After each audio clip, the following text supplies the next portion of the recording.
Good morning, everybody. Long time no see. Yeah, I've been very distant lately. Very antisocial.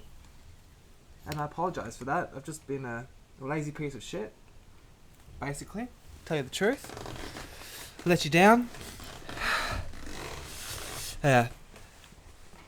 I feel pretty bad because it's like I wasn't born with this. I mean, I was. Sorry. And like, you shouldn't disrespect the gifts that you've been given, and because other people would be so happy to have those skills, and if you don't use that, then it's like, it's a shame, you know. It's like, imagine if Kathy Freeman never ran, or imagine if Elon Musk just worked in a factory. It'd be a shame. So what's been happening? I've just been focusing on paying off debts, working with my hands, and just finishing off my course. But, you know, I really feel like it's boring to hear about someone's life. Even people I really respect, when I hear about those little things they do, I'm like, why even bother? I think it's because when you're successful, like as in your business or your social, you know, like really popular or really attractive and just warm, like as in people enjoy being around you a lot, it's kind of not normal. So what happens is you get like a false sense of reality, and you think that you're the duck's nut, the bee's knees, and you don't really regulate what you're saying and if it's actually worthwhile, because people have been lying to you for so long, just sucking up to you, that the normal cues, social cues that a person gets when they waffle off in like a narcissistic tale, they would, you know, look at people's faces and see, gee whiz, this isn't really striking a chord with my fellow humans, so they would change the subject. But yeah, and also because we worship these demigods, these celebrities, right? There are examples for behaviour, especially because we're quite socially isolated. We are looking to these celebrities for how to live our lives.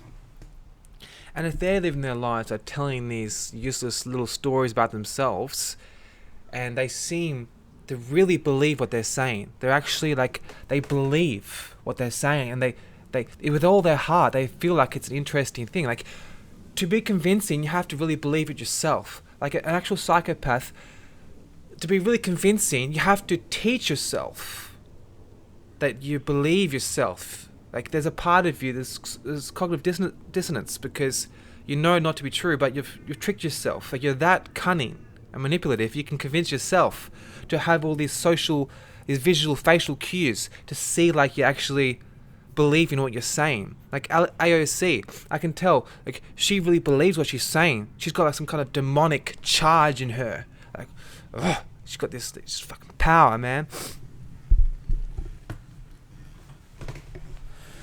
So yeah, so what's been happening?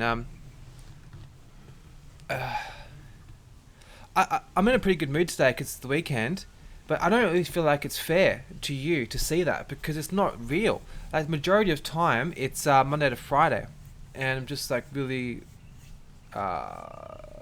exhausted from like working one part of my brain and body, but missing other areas. And so I'd be more pessimistic and just nihilistic, more just less passion, right? And so, is it really fair on you? Because you're seeing me on my good side, and so you may come away from this with like a sense of ineptness because you're comparing to me at my best time. That's another example with things like Hollywood, is that they're showing you the best time, the best lighting, the best editing, and it gives a false sense of reality, and it causes a lot of self-esteem issues, because people don't understand like how stylized something is, and people are so busy with their 3 jobs and their investments and just distracting themselves from their spiritual sized hole in their heart, that they're not even noticing. Yeah, I feel like the lighting's really bad because of the light behind me, but it's mainly about what I'm saying. Like, you don't have to see every single one of my terrible acne scars in order to garner meaning. You know, Owen Benjamin. Owen Benjamin. He's a comedian. He's fantastic. I discovered him the other day on this Australian Byron Bay blog. I think it's Tom Barnett. I just randomly flicked through Facebook, and he'd said in a little video how he'd doesn't like the Joe Rogan obsession. How he's got friends in like the spiritual guru community, and they keep saying, "Oh, if only I could get on Joe Rogan. If only I could get on Joe Rogan, my life would be solved. I could spread this message of free spirit, spread these messages of holistic medicine, and get it out there, and have such a good exposure. And not only would it help those that view it, it would pop up my platform, and then I would have inner peace, knowing that my life had meaning." But like Tom Barnett didn't think much of Joe Rogan, and me. Like, look, I try to be a critical person, but I do love Joe Rogan. I have a lot of respect for the man. But like he said, if you're a big fan of Joe Rogan, you should understand that everyone is flawed, including Joe Rogan is greatly flawed, man.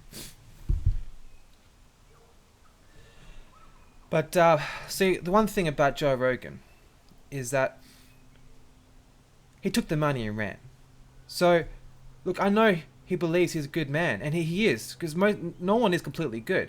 But the act of permitting Spotify to remove a plethora of his episodes over the years without any explanation is extremely immoral, and it shows what else are you willing to sacrifice your conscience for the sake of keeping your status. Like he's number one. He's the gatekeeper. He's the top dog. He is also known as the main controversial figure. So you know how like Tucker Carlson from Fox News, he's like the main controversial figure in mainstream television news, the conservative voice, if you will, in a predominantly left-wing market, which is like 95% dominated by the radical left wing in the American media. And so they have these figures like Tucker Carlson, Joe Rogan, there or Alex Jones, as a figure of the resistance. Because if there was no mainstream figure of resistance, people would be like, well, the system is 100% corrupt, because it's just so one-sided. And if you've been taught anything, it's all like the entire point of academia is to constantly compare yourself against others, like to falsify. Nothing is ever true. Things can only be falsified in other claims. So it's very complicated. Joe Rogan may say, look, I had to keep the deal with Spotify and remove half my content because I wanted to keep that audience. But it's like saying, look, I had to give 2 of my sons to the government for medical research to save my other 3 children. That's not right. Like, you can't sacrifice a couple of children to save a couple of children. I mean, you have to think about that very deeply. And to me, look, I know he wants to keep his big audience, and yes, he's going to make a big impact by keeping on Spotify, but we really need role models, male role models. We need people who have virtue as their higher pursuit, because we've really been fed this consumerism, materialism, but it's not really working out.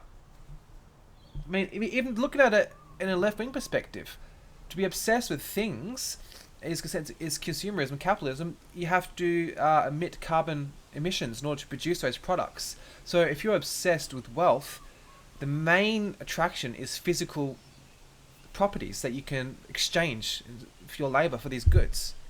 And to be a materialist, you're essentially promoting global warming, carbon emissions, and the death of Frankie the fish. But like Joe Rogan deleted episodes with him and obviously Owen Benjamin, 3 of them, and Theo Vaughn and Chris D'Elia, and as well as Gad Saad, the fantastic Canadian psychologist. But the point is, these people are not terrorists. They are not pure heartless, fiery murderers who just want to suck the blood of children.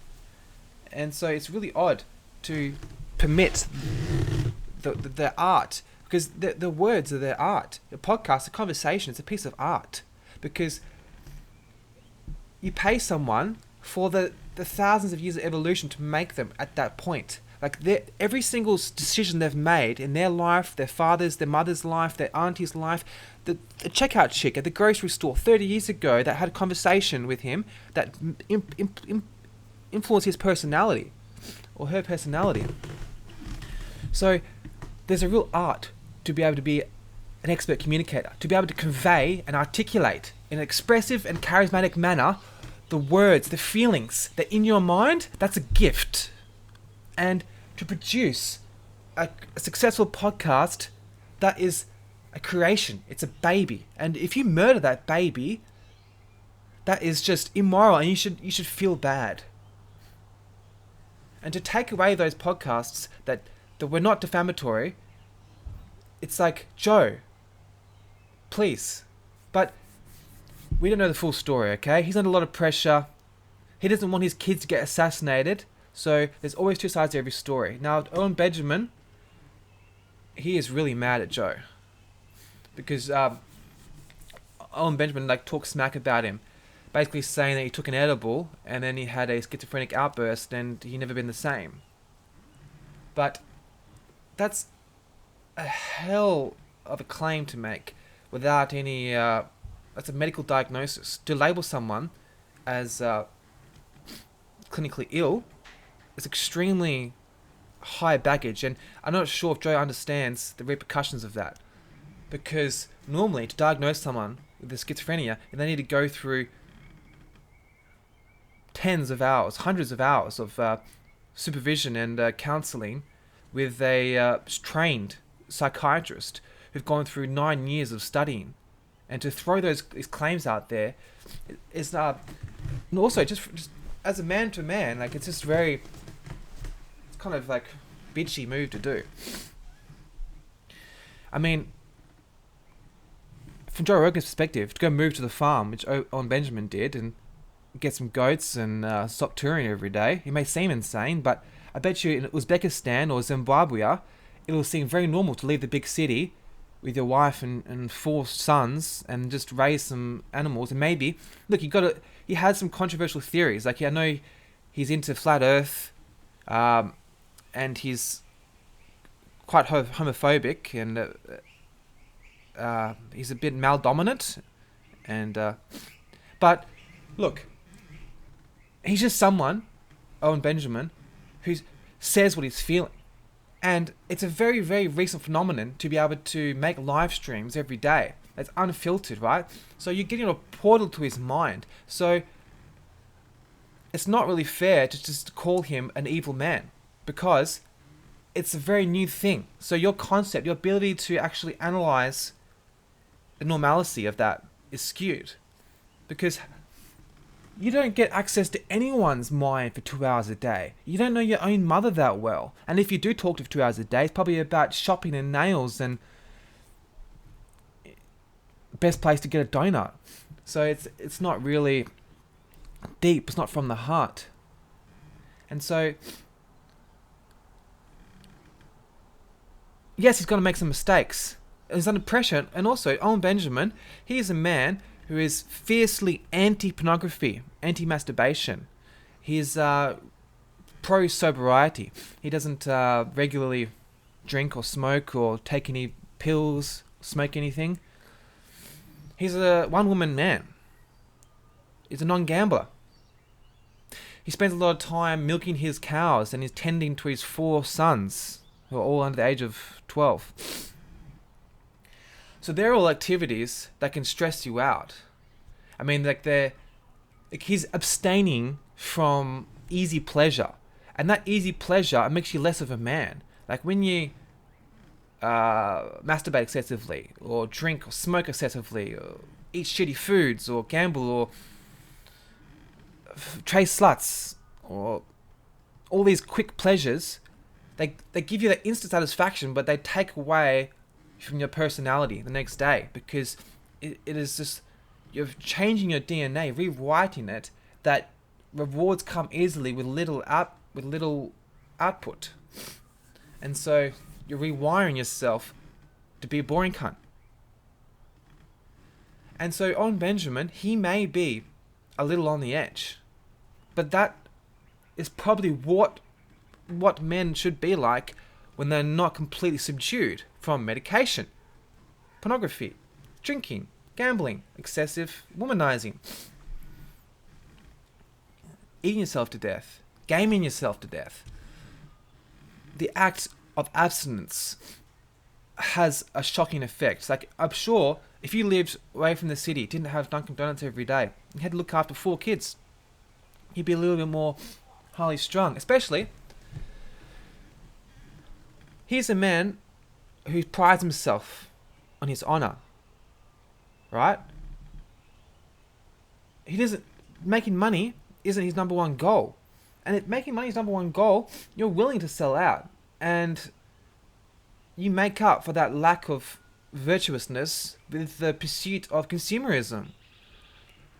And that consumerism can offer like a warm blanket temporarily to snub your feelings. But Owen Benjamin took the harder route. He took the route of honor. He chose to not sell out for the cash and stay true to his heart. So yes, he's going to make mistakes. He's going to say racy things. But that's just because it's his job. And his job is to talk for hours a day. And so you're going to say some things that are mean. And also, he's on edge because everyone has given him shit. Because he hasn't sold out, he's seen as the enemy. And he was a part of this cliquey crew of like stand-up comedians like 15 years ago in Los Angeles. So he's probably got some resentment and maybe feeling a little bit... he's not certain made the right decision. Because he's been kicked out of the community of like all these cool guys and girls who are like super interesting people. He used to be part of like the rat pack of comics in LA. And that's a hell of a thing to give up. I mean, he's probably had like, you know, coke, like, you know, beautiful women, like all this satisfaction, all this attention. You know, he probably just, his parents are really proud. Like, he'd have people from high school ask to message him and see if he's available for, you know, Applebee's. And to give all that up, he's gonna be having some second thoughts. And so of course he's on edge. Not to mention, okay, so COVID, the pandemic, the past couple of years, and obviously in America they've had lots of issues with like Black Lives Matter and the LGBT rights and the abortion protests. They're all things that make you on edge because also he's sitting there. He can't like just chat to people about it. He's sitting there in his office and he's drinking coffee, which is probably part of his problem too, making him on edge. And he has no sense of closure. So he's sitting there in his little room and he's watching videos of all this violence and assault, and it's just like a chemical cocktail of rage, and it's not normal, and you get so frustrated, like to sit there and see all this pain and misery, and there's nothing you can do about it. That's got to send you like a little bit on edge. And like this guy's like Owen Benjamin, he's like a takes pride, his personality, he wants to help things. Maybe he is a little bit rough, but you can see he really wants to help, and it must be frustrating because he's got a lot of heart and he's a big man, but he doesn't know where to direct it. And like, let's say if he was a local fireman like 100 years ago in Brooklyn, he have his little quarters, he has like this couple of streets he looks after, and he knows his responsibility, his scope, like his key responsibilities and key selection criteria has been narrowed down, so this anxiety would be lessened because he knows his place. But what is he doing now? He's trying to take on like Hillary Clinton or all this corrupt pedophilia, right? So he's got the whole world on his shoulders, and he noticed like most of the people, most of the comics, most of the comedians or actors in LA, people that have a voice, people who are gods to the lonely people stuck in their houses, or the lonely people out there in the suburbia, who have no role models. We are desperate for someone to look up to. And he's getting so much shit because he's being true to himself. Yeah, he's gonna be gruff sometimes. But hey, he's like this alone. He didn't choose the easy life. He didn't choose just a life of ease. But, and it's all very well for us to sit there and listen and look for edgy statements he's made, snip it out and go, oh, this is a true sample of his character. But you put things in context.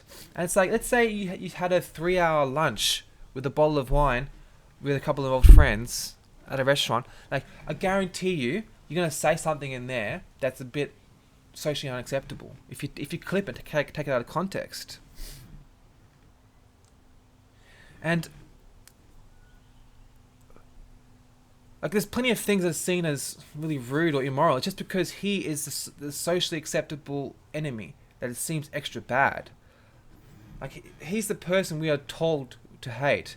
He is a white, got money, male, assertive, heterosexual. These are all the things that give him an easy target. So he is so banned, he's not even on the ban lists. But yeah, like I say, he's got his flaws, but I bet you all of your friends, all of your lovers, they've all got some flaws, but you just take it with a pinch of salt. Especially if someone's pouring their heart out, unregulated, unfiltered, for hours on end. It's gonna be 20%, which is garbage.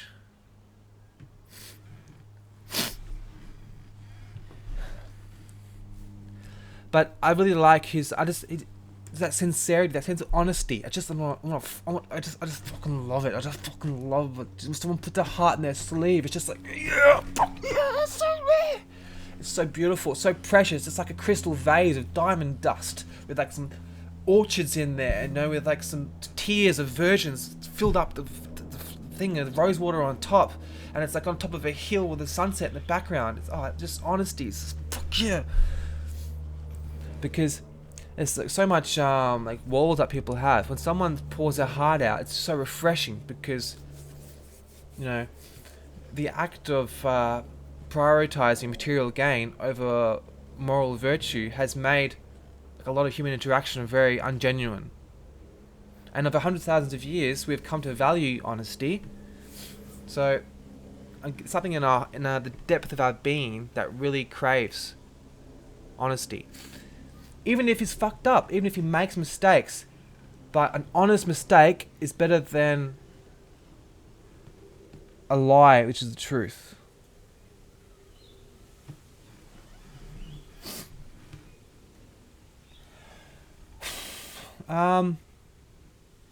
Yeah, I haven't been making podcasts for a long time, but the main thing is because I've been too drained, because I've been working weekends. Well, actually, obviously the main thing is that I'm a lazy cunt. Like, just setting it up, putting the lights up and everything seems difficult. Oh, I had this incredible connection with my cousin a couple of weeks ago. I can't believe it. We haven't talked in like 5-10 years. Last time I was at his engagement party in Perth. But we get on like a house on fire. It's insane. Like, I can't believe it. It's so odd that someone, like my father's brother's son, is actually incredibly similar in intellect and interests as I am. And I guess it's not the craziest thing, because we share DNA, so it is somewhat likely that we may have cross lines of similar interests. So he is he would articulate it as someone who's been red-pilled. But Owen Benjamin would say red pill is another trap. Because, I don't really agree fully with a lot of right-wing stands. Like, it's crazy to me that left-wing and right-wing in America are pro-war. Like, they're too similar. I'm not pro-war. I think I've never had to punch someone in my life because I got this silver tongue, mate. I can solve things out with the gift of the gab, mate. You just gotta use your conversation, use your communication skills. If you can't get a point across and solve a dilemma without words, maybe it's not smart enough to get your point across. Maybe you should pass on the torch or responsibility to someone else who's more qualified. Man, I need to blow my nose like a motherfucker.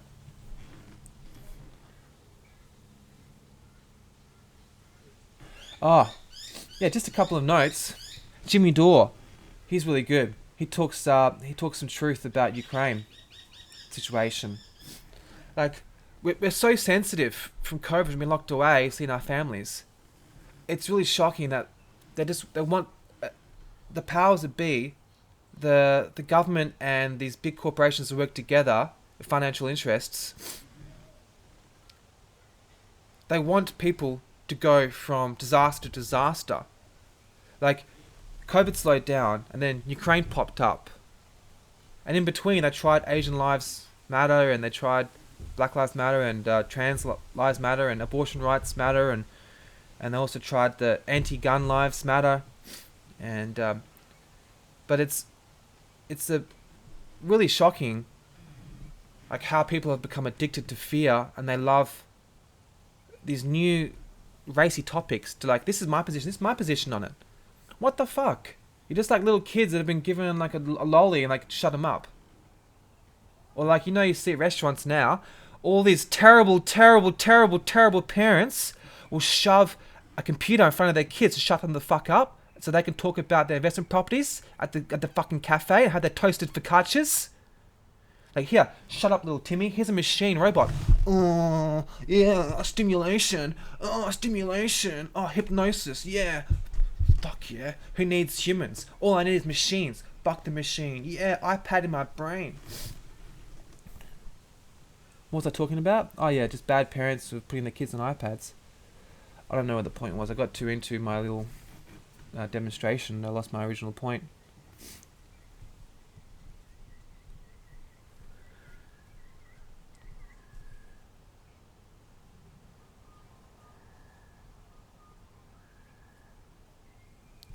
Yeah, well, life is hard. It's just find something worth suffering for. And I see a lot of people. They want something to suffer for. Like, that expression, a friend in need is a friend indeed. Like, people are looking for someone to help, but they don't know how, they don't know why.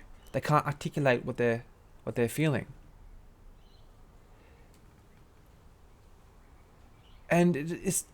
But people may say to me, why are you saying all these negative things? But let me tell you something. There's positive solutions. The positive solutions are: encourage close contact with your family, start a family, look after your physical health, look after your spiritual health, and then it all starts to fall together. It's not like you can go out and buy this product and then you open the ribbon up, you start it up, and then it's golden. No. Things need a lot of maintenance. Ongoing. There's no quick fix solution for anything. And you know how, like, you lift up a piano and then your body just like bursts all these chemicals of happiness because it's encouraging hard work. Because it's in your instinct to save your energy, but you're most satisfied when you've built something. So it's a battle. It's like a battle with the instincts and what you need to do in order to achieve inner harmony. But you know what? There's no point of me saying this because I am you. Like, I am just the same as you. I get to a point where I don't care about anything. I just want to feel good for a few moments of the day. I've just given my soul to this fucking job and I just want to feel good for a moment. So I don't want to hear all this crap. I just want to see some titties and hear a funny joke. So, like, even the people out there who can make change, they've got a high IQ, they've got a high EQ, they've got passion, they've got youth, they've got the time, they've got the money that they can actually absorb this. They won't do anything. You know why? It's because there's so many evil spirits just trying to bring us down and they're winning. And even people who can do anything about it, they're just so bogged down in all this shit that they just want to feel good. And it takes sacrifice to make change and to choose honor instead of pleasure. But you know what?